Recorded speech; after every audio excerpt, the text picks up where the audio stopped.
Pam et Poum sont champions de pétanque.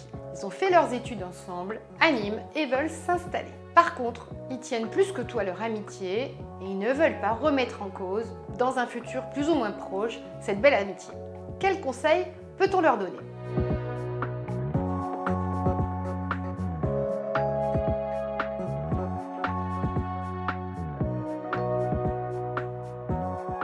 L'association la moins contraignante, c'est uniquement de partager des moyens par le biais d'une société civile de moyens. Cette société civile de moyens va uniquement avoir des charges. L'idée, c'est de partager des locaux, du matériel, du personnel, de ne pas mettre en commun les honoraires puisque cette société civile de moyens ne peut pas encaisser d'honoraires. Elle ne fait que payer des charges. Fiscalement, cette société civile de moyens est transparente. Elle n'a pas de fiscalité propre. Ce sont les associés de cette société qui sont fiscalisés. Le bilan comptable de la SCM, c'est forcément zéro. On a des appels de fonds pour payer les charges, on paye les charges et on ne peut pas faire de bénéfices dans la SCM. C'est le but ultime, uniquement partager les coûts de fonctionnement d'un cabinet médical.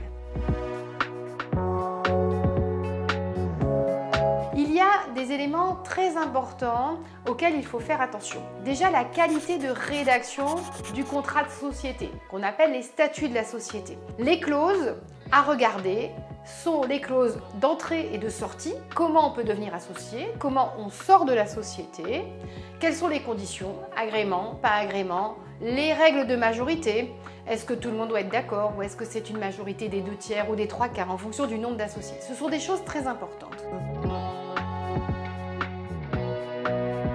Un autre élément, c'est la clé de répartition des charges.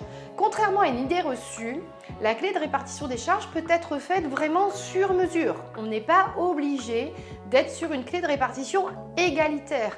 Imaginons que 2 des associés veulent un super matériel et que le 3e ne l'utilise pas. On peut définir que uniquement ces 2 associés-là vont payer le crédit afférent à l'acquisition de ce matériel. Lorsque l'on est dans une société civile de moyens, on doit déterminer un ou plusieurs gérants. Ce à quoi il va falloir faire attention, c'est la limitation du pouvoir du gérant, puisque dans une société civile de moyens, il y a une responsabilité indéfinie et solidaire de tous les associés. Si le gérant engage un crédit sans l'accord des autres, les autres seront solidaires. Donc il faut, dans les contrats, limiter les pouvoirs du gérant dans le cadre de l'engagement financier. Il pourrait aussi décider, ce gérant, de recruter sa femme ou sa maîtresse et imposer le salaire aux autres associés. Donc il faut être vigilant sur la qualité de rédaction des statuts de la société, le règlement intérieur qui définit le fonctionnement de cette structure et la répartition des charges. Donc en résumé, pim pam poum, prenez conseil pour pouvoir rédiger votre contrat de société et essayez de prévenir au maximum tous les risques de conflits possibles.